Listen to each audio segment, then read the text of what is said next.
joining us today for EnSafe's Client Education Series.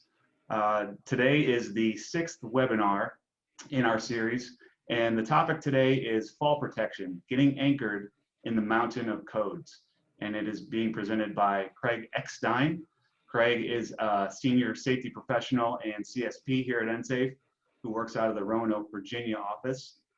Once again, welcome. And thank you for joining us, and I'll turn it over to Craig. All right, welcome everybody. I thank you for joining our presentation today.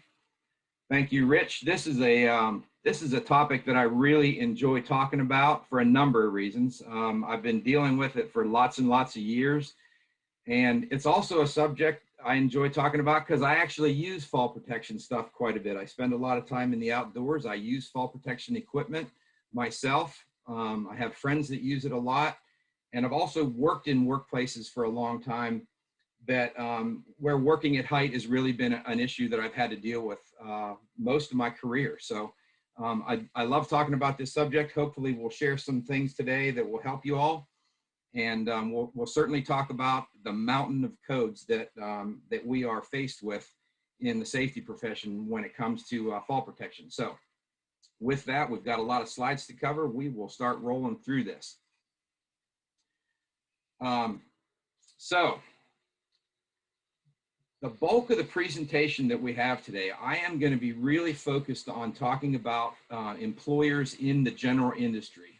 There are a few slides in here where we'll talk about construction standards themselves and a little bit on the construction industry, but I'm speaking mainly toward general industry employers.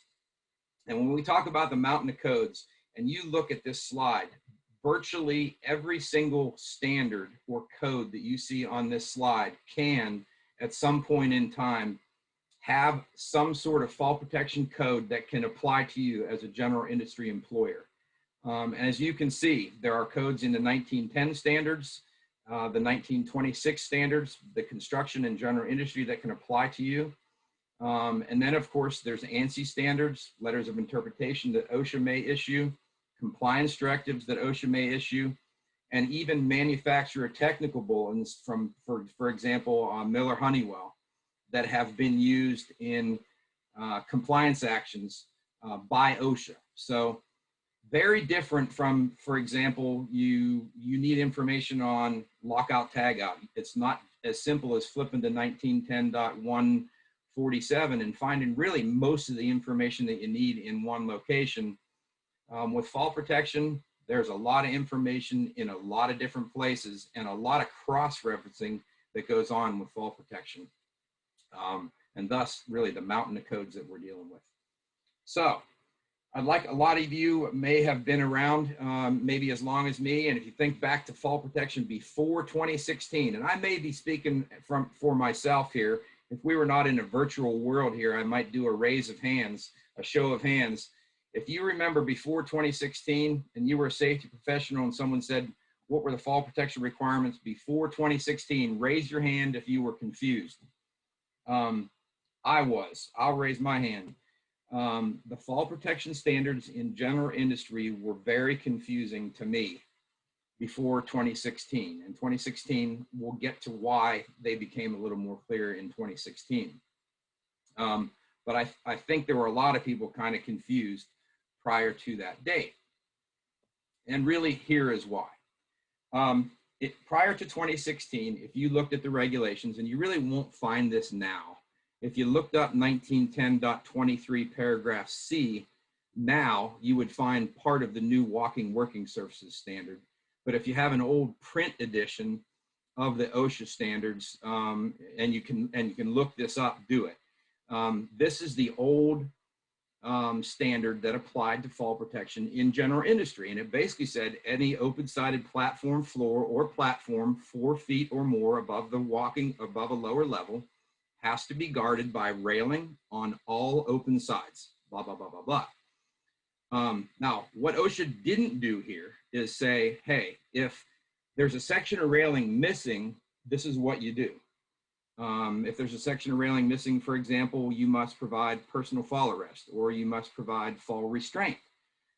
They didn't really answer that question. So a lot of ambiguity, a lot of guessing. So you had safety professionals coming up with their own answers. Now, there were a lot of people that came up with very good answers, don't get me wrong. But there was a lot of confusion on it, and lots of letters were being written to OSHA because the answer wasn't very clear, and there were a lot of people coming up with different answers themselves. And a lot of people were pushing for a more clear answer to some of the questions they were coming that they had. And during this time, I think some of the confusion also was caused by the fact that the construction standards at the time had a pretty clear answer. It said, if you're in the construction industry and you're working above 6 feet, it provided the answers for you. General industry did not have that answer, okay? So another, prior to 2016, again, rooftop fall protection was a very common, there was a lot of really common misperceptions about fall protection working on a roof.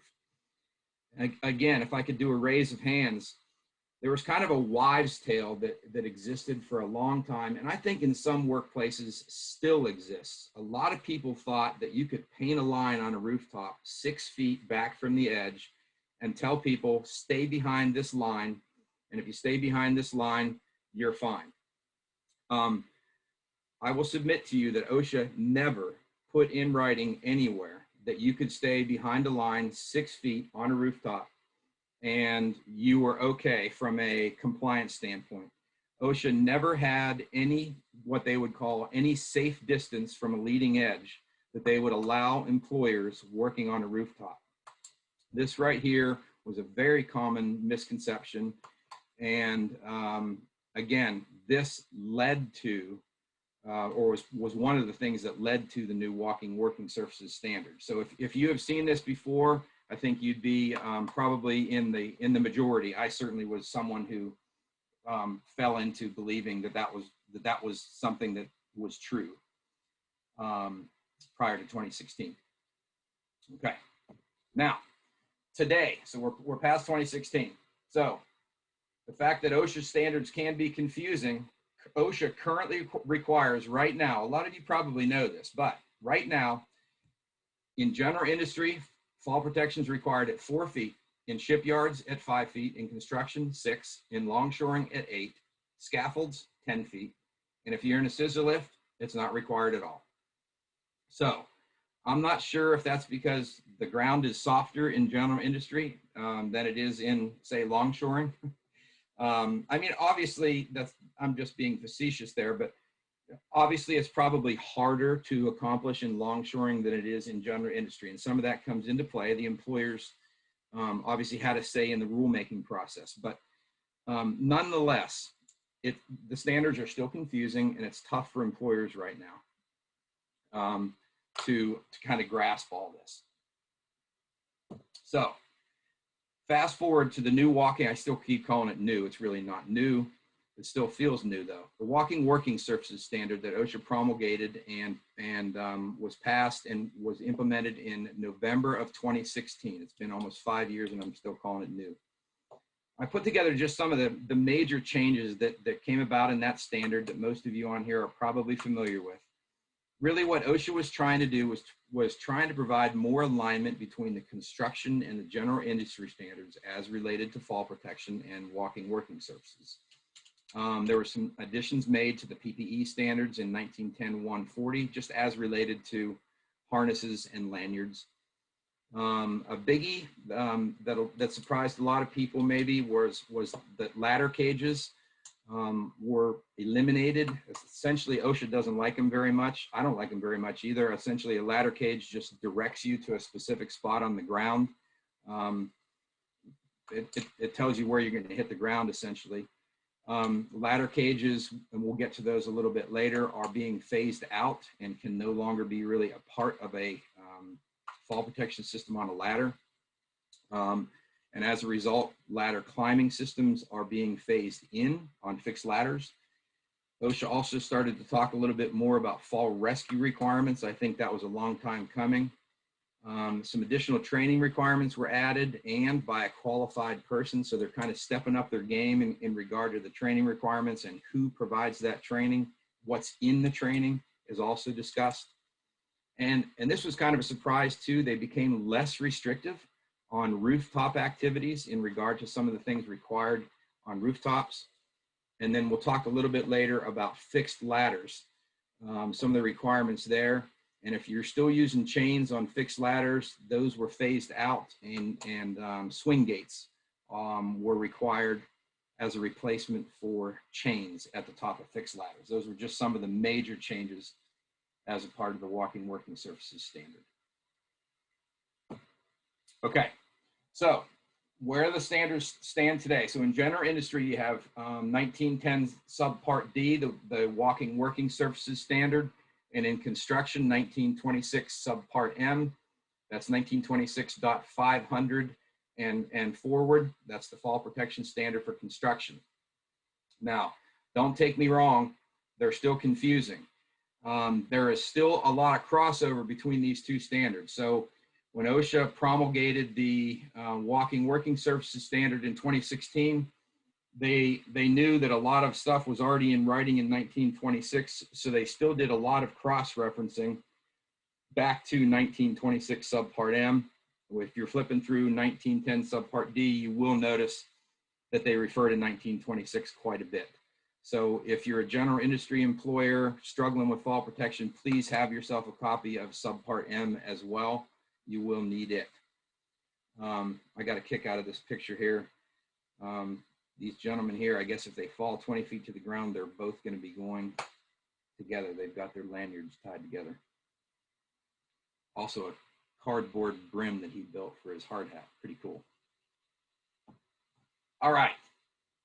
The general industry standards, walking working surfaces. They begin in 1910-21, but the bulk really of the fall protection requirements start down there at 1910.28 through 30. The duty to have fall protection is really the meat and potatoes of the requirements in 28, and the training requirements are down there in 1910.30. If you have employees that work at height, that's where you'll find the training requirements that you are bound to for employees working at height. And then fall protection systems themselves, such as guardrail systems, you can find those requirements in 1910.29. Here is really the key requirement for general industry, the new requirement for general industry employers, 1910-28. Paragraph B1, the employer must ensure that each employee on a walking working surface with an unprotected side or edge that's 4 feet or more above a lower level is protected by one of really 3 options. You have an option to either have a guardrail system, which really from the hierarchy of control standpoint should be the preferred method, or a safety net system, which I can't imagine is a very popular option, or a personal fall protection system such as fall arrest, travel restraint, again, probably not very popular, or a work positioning system. And I'll get into a little bit of information on travel restraint and positioning systems after we talk a little bit about fall arrest. Okay, so again, from a hierarchy of control standpoint, you always want to try and provide some sort of engineering control to eliminate the hazard before we think about providing some sort of fall arrest, restraint, or positioning system, which is really a form of PPE, really. Okay, so that's the general industry nuts and bolts, meat and potatoes requirement. Now, this is just below that in paragraph B3. I pointed this out just because this one, there's a little bit of confusion on this one at times. It's really the same, it's written really the same way, but this is the same requirement, but it applies to what's called a hole. Employees must be protected from falling through any hole, including skylights that's 4 feet or more above or lower level, by one or more of the following. And it's really the same thing: covers, guardrail systems, travel restraint, or personal fall arrest systems. Now, a hole, if you look back to the definitions that they provide in the standard, is any opening that is at least 2 inches or more in its least dimension. So that is a small opening in a walking working surface. So what OSHA is saying here is obviously someone can't fit through a 2 by 4 inch opening. Someone's not going to fall through that. What OSHA is obviously saying here is, hey, employer, we're not necessarily just worried about someone falling through to the next lower level. We're also worried about people tripping. We're worried about objects falling through holes down to the next lower level. We're worried about you protecting all openings down to the next lower level, not just people falling. That's why here they start talking about covers and guardrail systems. And they also start talking about toe board systems. So be thinking about your holes as you move forward, if you have not already thought about protecting your holes as you're dealing with the walking working surfaces standard. Okay, so here's a quiz question for you. So we had 60% of us thought the answer to this was false. Okay, the answer to that quiz question is actually true. OSHA did actually loosen some of their restrictions on rooftop work. So I put this together just to kind of provide kind of a graphic to help you understand how they're dealing with rooftop fall protection. If you are less than 6 feet from the edge of the building, suffice it to say that you really need to have something in place. In an ideal world, if you have got equipment such as an HVAC system or something close to the edge of the building, I highly recommend some sort of, especially if employees have to get close to the edge to service it on a regular, lubricate it or something on a regular basis, I highly recommend putting a guardrail system around that equipment to just protect it. You do have other options as this shows. But if you're less than 6 feet from the edge, you've got 4 options there. And in the right-hand column, you can see there's really no, OSHA provides us no alternatives if you're less than 6 feet from the edge, okay? Now, and by the way, I will mention, if you're less than 6 feet from the edge, you can see that a personal fall arrest system is an option. Anchor points on rooftops are not particularly easy. Drilling through the roof is never something that people want to do, but there are some really good portable anchor points that can be, now you need a crane to get them, usually a crane or a good hoisting device to get them on the roof. You can get portable anchor points. If you need information on that, let me know. But personal fall arrest systems can be done on the rooftop if you can't get a guardrail system in. If you're at least 6 feet from the edge of the building, but less than 15 feet, you can use one of the 4 systems shown above as an alternative. If the work is infrequent and temporary, bear with me, I didn't write this standard, then you can use a warning line system, okay? And I'll show you what infrequent and temporary is here in a second, okay? If you're more than 15 feet, then it gets less restrictive. Let me flip forward here and actually just show you what temporary and infrequent is, okay? So I'm not going to read this all to you, but essentially temporary means if it takes you less time to do the task than it takes to set up a conventional fall protection system, OSHA says, go ahead and do the work. There's some examples listed down there below there. Those come right out of the standard. Infrequent means you just don't have to get up there to do it very often. You have to get up there to lubricate a machine once a month. That would be infrequent. If you have to get up there repeatedly, it's probably not an infrequent activity. There's examples shown right in the standard, okay? So back to this. If you're between 6 and 15 feet, you can use a designated area as an alternative action if the work is infrequent and temporary. So you can set up a warning line system to protect your employees and not have to worry about a guardrail system or personal fall arrest. And if you're more than 15 feet, as an alternative action, as a general industry employer, so this answers our quiz question, you don't have to provide any fall protection if the work is infrequent and temporary. That's the answer to the quiz question. All right. I wish we could do questions and answers right here, but we can't. If you have any, please save them for the end. All right. Hopefully that was clear. Okay, let's move on just real quick to the construction standards found in 1910-26. This is really the main requirement for folks in the construction industry. Basically says the same thing as general industry. If you're on an unprotected, a platform with an unprotected side or edge 6 feet or more above a lower level, you have to have a guardrail system, safety net, or personal fall arrest system. And that comes right out of subpart M.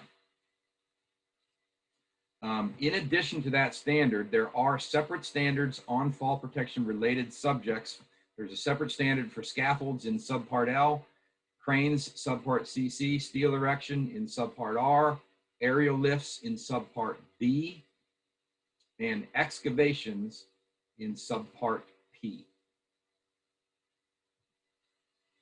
Then on to Ansi. Most of you probably know what Ansi is, American National Standard Institute. Their codes are sold by the ASSP.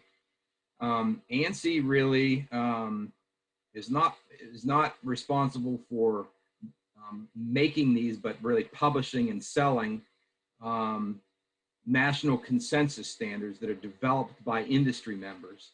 And the Fall Protection Code, ANSI Z359.1, if you are somebody who has people working at height and you are a competent person, this is a code that you really should have. Now, I will say these are not cheap. You'd have to, the best place to get them is through the ASSP website, by the way. And really, the Fall Protection Code is guidelines and standards on anything from manufacturer. The manufacturers are bound if they make a harness or a lanyard. ANSI Z359 tells them how they have to build it. If they're making a Lifeline system, the standards there on how they have to manufacture the Lifeline systems. But it also, for us employers, there's information there on how our written programs should look, how our training programs should look.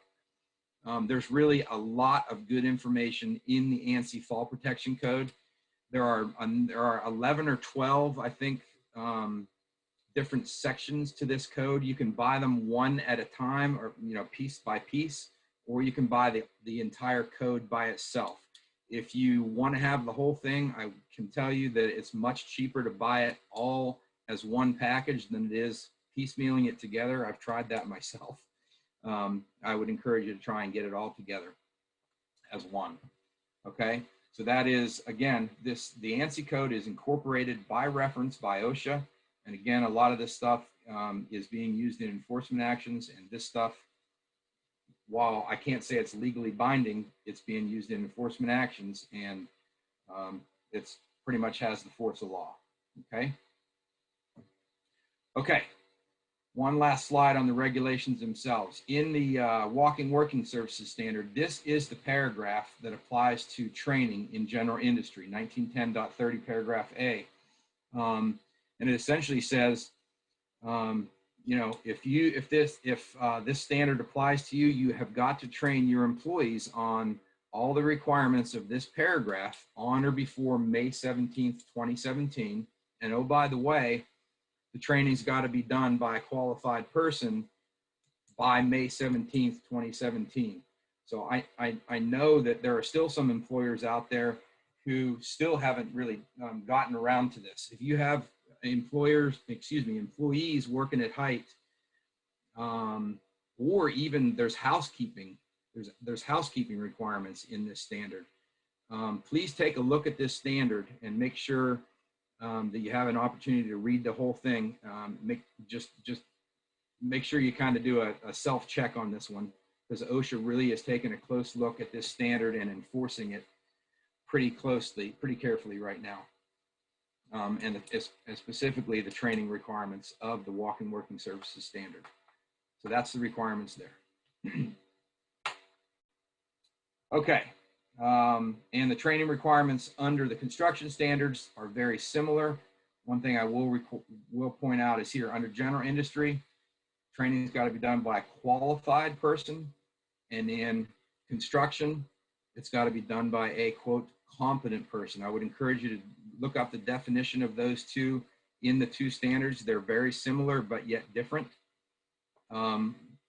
Competent person training classes, of course, are available all across the country. And the construction industry does require a competent person to do their training. Okay, so I've talked quite a bit about the standards themselves. And what I'd like to do is move on a little bit to the nuts and bolts of fall protection, and hopefully provide just a couple of tools to people when if they go back to their work site today and they see people working at height. Actually, there are a couple of tools they could use today to maybe help people, protect people. And there are also a couple of things that, from my experience in doing fall hazard assessments in a lot of workplaces, are a couple things that I think get missed most often. So I'd like to just walk through a couple of those today, if you don't mind, and hopefully you'll get something out of these. So this is just Craig Eckstein's rules of fall arrest, okay? Rule number 1, and this is a simple one: don't hit the ground. When we talk about rule number 1 and not hitting the ground, one thing I'd like everybody to try and remember is free fall distance, okay? Free fall distance. If this employee falls, a couple things are going to happen, okay? He is going to fall a certain distance before he's got a self-retracting lanyard hooked up to his anchor point in this picture, okay? The vertical distance he falls before his arresting device starts to apply any force is the free fall distance, okay? Now, over the years, I have heard, I can't tell you how many people, and this usually involves my hunter friends. I see people climbing in a tree. This is no lie. I say, why are you not wearing a harness? Why don't you have a climbing device up that tree? And they always say, I'll catch myself if I fall. Really? Okay. Just take a quick look at this slide. In the left-hand column, the time elapsed. In the right-hand column is the human response. And in the second column from the left is the free fall distance. And this, when I found this, I was like, whoa, could not believe what I saw. Of course I believe it, but I just think it speaks volumes. So in 0.6 of a second, my body, you can see in 0.2 of a second, I'm aware that I'm starting to fall. In 0.4 of a second, I have a reflex. In 0.5 of a second, I'm just starting to move my hand to grab that limb that I think I'm going to grab. And in 0.6 of a second, I have slight movement. I'm just starting to move to reach that limb. And by then, I have already fallen 72 inches. So that limb is already 6 feet above me, and I'm on my way squarely to the ground.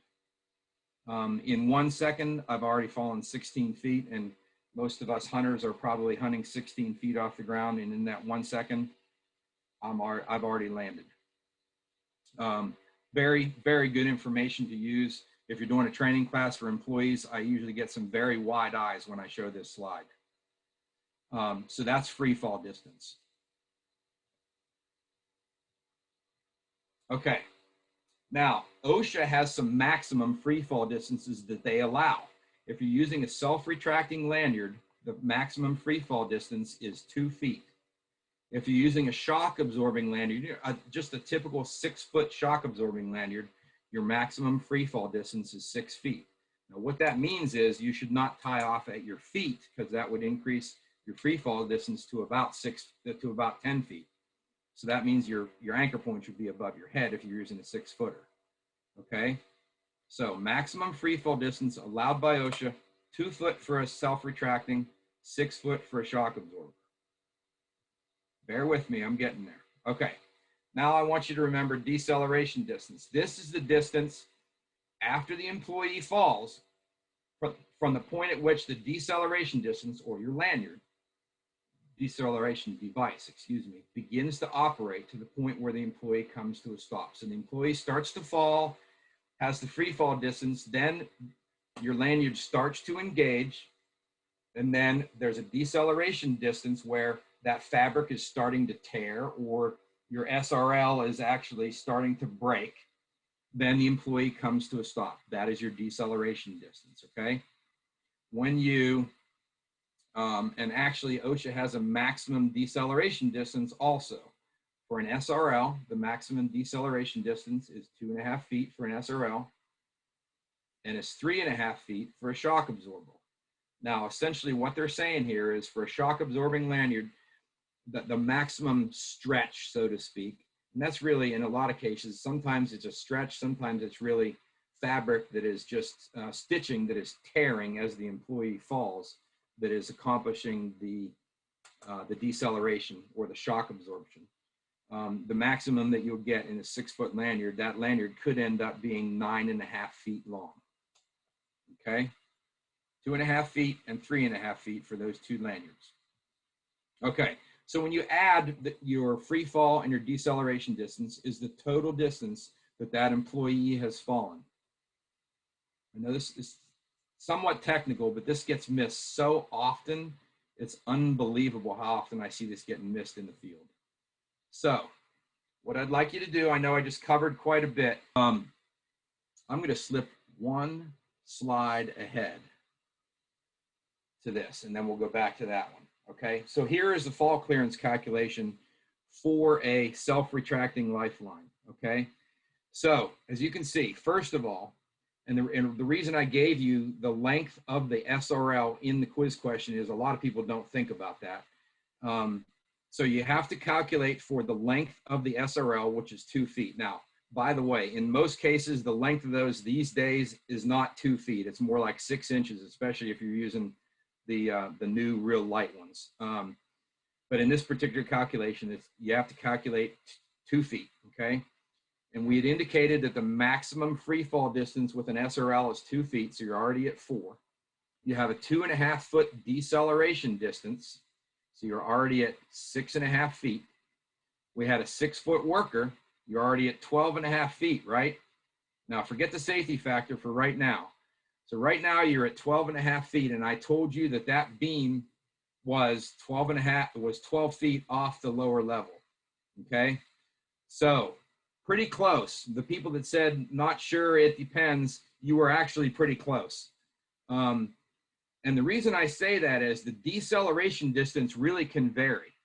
I have been to Miller Honeywell's site and watched them do drop tests on their TurboLite deceleration devices, and their deceleration distance is only about 6 inches. So if you knew that and you only calculated 6 inches for the deceleration distance, then he may not hit the ground. And if that's why you answered you're not sure, then you got it right for the right reason, actually. Okay, so so just know that. But one of the things that you probably noticed that I did not do, I didn't give you the height of the platform. The height of the platform does not matter. The height of the anchor point is what matters, okay? One of the other things that you notice from this pictorial is there's a safety factor built in here. We're safety people. This is what we do. We add safety factors in. But one of the real reasons that when we do fall clearance calculations, we want a safety factor in is because if you notice this fallen worker, his D-ring, normally when we put on a full body harness, we want that D-ring squarely between our shoulder blades. When you have someone fall, normally that D-ring will be up at their head, maybe at the top of their head. Okay, so that harness is going to stretch. That safety factor is there largely to accommodate that harness stretch. Don't ever forget the safety factor when you are calculating your fall clearance, okay? All right, so we covered that good. I'm going to back up.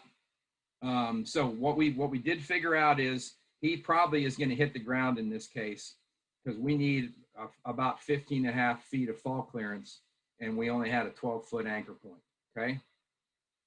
Let's go back to a 6-foot shock absorbing lanyard and the fall clearance there. So we know if we have a 6-foot lanyard, we have a 6-foot free fall distance. We also know that that thing's going to stretch up to 3.5 feet, which is our deceleration distance. So that's 9.5. We've got a 6-foot worker, we're at 15.5 feet. And then we got a 3-foot safety factor. Our anchor point has to be 18.5 feet from the ground. Now, if you are in general industry and your fall protection trigger is 4 feet, and you have an employee standing on a pump base, a motor base that is only 5 feet off the ground, how is your employee going to reach an anchor point that is 18.5 feet off the ground? The answer is he probably ain't. He probably is not going to do it, he or she. So I don't know how many times I have been walking through a paper mill or a steel mill and seen an employee stay in that exact scenario, 6 feet off the ground with a 6-foot lanyard tied off to the base of the motor.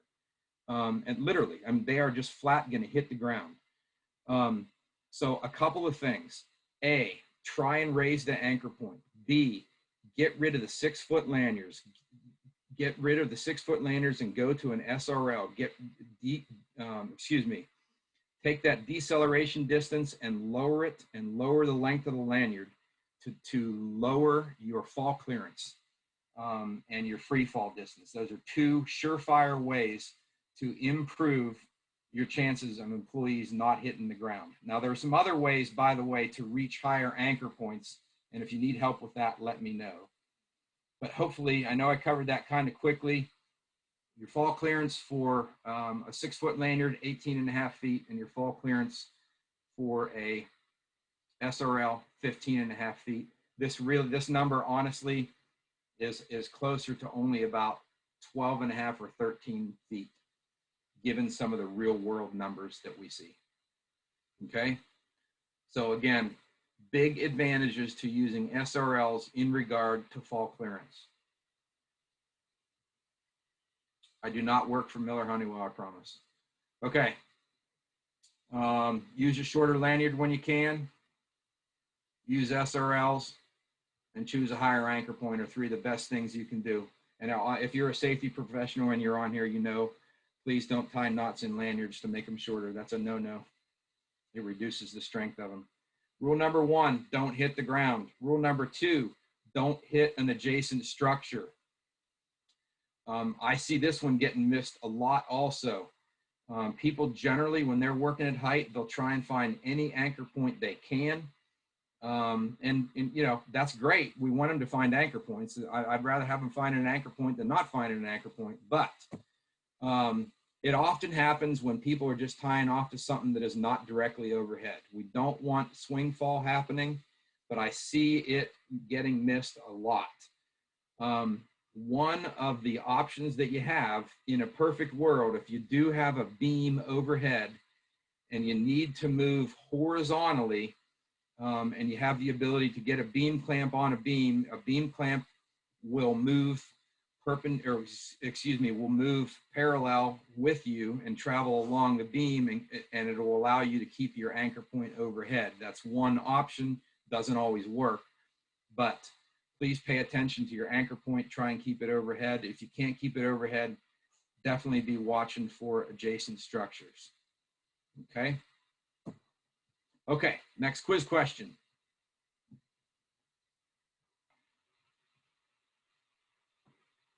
Okay, good. I'm glad most of you knew that 5,000 pounds was there. However, I put this in there for a reason. And actually the answer to this is false. You do have to have 5,000 pounds does appear, okay? But they do allow you to design an anchor point of 5,000 pounds or 2 times the maximum arresting force, okay? That second option is allowed, doesn't get used very often. And if you do use that second option, a qualified person has to make the determination. Not a competent person, but a qualified person, usually in the form of an engineer. I'm pretty sure that an engineer did not design the horizontal lifeline that you see pictured at left. I'm gonna have to move a little quicker now. The reason, or excuse me, that 3,600 pounds comes from this. OSHA's 1,800 pounds, that's the maximum arresting force that they allow for a full body harness times a safety factor of 2. So if you are in a general industry workplace and you have an anchor point that will not hold 5,000 pounds and you need to design it to a little less than that, You can design it to 3,600. If you have somebody with the right background that can help you, design it to that, 3,600 pounds, or 2 times the maximum arresting force. I put this in here only because in Ansi, there's a lot of confusion on this at times. In Ansi Z359.2, a lot of people say, if I'm a competent person, I can't, OSHA doesn't allow me to certify anchorages for usage. Or, OSHA, you have to certify all anchors. I've heard that in workplaces before. OSHA does not make you certify all anchor points. Ansi does have a recognition that competent and qualified employees in the workplace are able to make judgment calls on anchor points in the workplace, and that appears here in Ansi Z359.2. I just put that in there because that's something that really comes up a lot in the workplace. Work positioning. This is just a system that allows someone to work on a vertical surface, hands-free. You can see this employee has a front D-ring attached to a work surface that allows them to work hands-free. And with a work positioning system, the free fall's got to be limited to 2 feet or less. You can use a body belt in work positioning. I don't encourage it, because then if you get into a fall arrest situation, a lot of times employees will use those body belts. So I don't encourage it. And the anchorage point only has to hold 3,000 pounds, because we're not expecting a fall arrest because it's positioning. Fall restraint, on the other hand, is just a situation as pictured here. You have an anchor point, you have a lanyard that does not allow the employee to reach the leading edge, okay? Now, because you're not allowing the employee to reach the leading edge, you have to limit the length of the lanyard. You don't have to do any fall clearance calculations, and the anchor point only has to hold 3,000 pounds because, again, you're not expecting a fall arrest situation, and you don't need any fall rescue. Okay, we'll get into rooftop fall protection. That is not an approved rooftop fall protection method. However, I've seen it many times. We've already talked about the designated areas and a warning line system. Just please note that the warning line systems that we talked about earlier can only be used on low slope roofs. Those are defined in the standard. It's about 5 degrees or so. And it's only when the work is temporary and infrequent, and you've got to be more than 6 feet from the unprotected edge. And remember, if it's not both temporary and infrequent, you can only be used when you're at least 15 feet back. Safety net systems are not very commonly used. Usually you'll see these on bridge construction, that sort of thing. Next quiz question for you. Okay. All right. I tricked you again. Well, I tricked some of you, but I didn't trick all of you. Okay. I mean, I'm glad you said true. A lot of you said true, because that obviously that is something that we have to be thinking about as safety professionals. It's something that we've got to do, right? But the answer to this one is false. The OSHA standards don't talk about an annual equipment inspection. And the reason is it's found in Ansi Z359.2. And here's the standard, the citation. Once at the beginning of each shift, the user, that's the daily. And then the annual inspection is also cited in Z359.2. That's where you can find both of those citations. There's the citation in the general industry standard. That's the user inspection, the daily, so to speak, in 1910-140C. And then there is the citation for equipment inspection found in construction in 502 paragraph D. Fixed ladder safety systems. We touched on these briefly earlier. Essentially, on fixed ladders, OSHA wants us now to have a ladder climbing safety system. It's just a rail that goes up usually up the center of the ladder. Workers then have a frontal D-ring attached to the device. Their safety system goes up the ladder with them. If they fall, it holds them in place. If in the event that they fall, there's a carrier, a sleeve, a lanyard, and a connecting device, which is just kind of a short lanyard. and usually a body harness. This used to be 20 feet, but under the standard now, it's 24 feet or greater. So after November 19th of 2018, which is now obviously, if you have fixed ladders in your workplace 24 feet or greater and you repair or replace any of those ladders, a ladder safety system is supposed to be installed on the section that is either being replaced or repaired. That's kind of a big one. There's a lot of capital dollars being spent on this right now. Then there's a phase-in process after November 18th of 2036.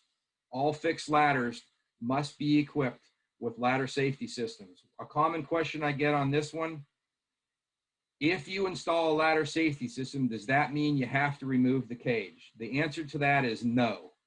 I don't recommend leaving the cage in place, but I think some people are doing it. But after November of 2036, you do have to have a ladder safety system on all fixed ladders greater than 24 feet. Aerial lifts in general industry, 1910-67 covers them. And in construction, 1926-453 covers them. And then there is an Ansi standard, of course. And then, of course, in aerial lifts, everybody knows that there is an attachment point inside of aerial lifts. The OSHA standards do ask for us to attach inside the basket. We should never be climbing outside the basket. If we do climb outside the basket, OSHA does allow you to hook to an attachment point outside the basket. You have to have a secure point of attachment. The anchor you've got to know is an approved anchor, and you've got to attach to it before you climb out, and you can't climb over the hand railing. You've got to use the gate if you're going to do that in an aerial lift. Okay, next quiz question. The answer to this one is B. It is in a scissor lift, OSHA requires fall arrest if a guardrail is missing. Okay, now some of you got it partially right. You got to have a harness if you're wearing fall arrest, but you do not have to have fall protection, fall arrest equipment in a scissor lift. There's the standards that apply to scissor lifts. Now, what's interesting, in 1910-27 and 26-452, neither one of those standards mention fall protection at all. Fall rescue requirements, again, they call for prompt rescue of employees. This is something, when I do fall hazard assessments, this is something that I see getting missed very commonly. If you have employees working at height, please, please, please have a good fall rescue plan in place. Be thinking about how you are going to get those people down. There are real risks to employees when they stay suspended in a harness. And in Ansi Z359, it does encourage at least verbal contact with the victim within at least 6 minutes. This is being enforced pretty strictly with OSHA right now. And rule number 1 was, again, don't hit the ground. Rule number 2, don't hit an adjacent structure. And rule number 3 is wear your stuff. And hopefully that was helpful. We do have a little bit of time for questions. Thank you all for sticking with me in those last few slides. I know I covered pretty quick. Thank you very much for your time today. Great job, Craig. We did have one question about the codes that were on one of your first slides. Actually, we just got another question here. So, what are the risks to staying suspended? Great question. That's a great question. It's called actually orthostatic intolerance, or called suspension trauma. If you Google suspension trauma, when you're suspended in a harness, the lower part of your legs, there's a lot of weight being placed in the lower part of your legs. There can be blood actually pooling down there. There can be a drop in blood pressure, and lots and lots of impacts on the cardiovascular system. When the employee actually, after suspension, when the employee actually is placed on the ground and then the blood starts to rush out, there's additional risks. But I know after 10 to 15 minutes, the risks of orthostatic intolerance tend to get very high, and after 30 minutes, there are significant risks for significant damage. There are actually what are called stirrups that you can add to your fall protection harnesses that can help you with this, okay? So DBI, Sala, and Honeywell both sell these, okay? They're called Self-Rescue. They mount on either side of your harness.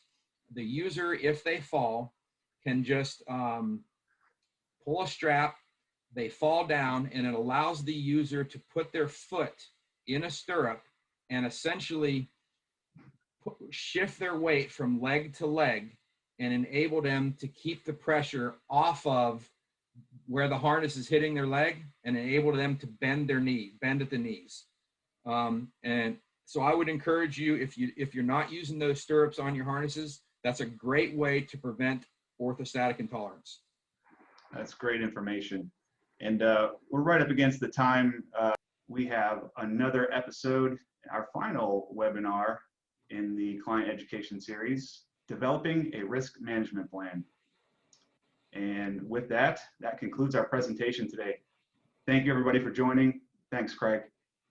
Thank you. If anybody has any further questions, please email me. Thank you. Thank you.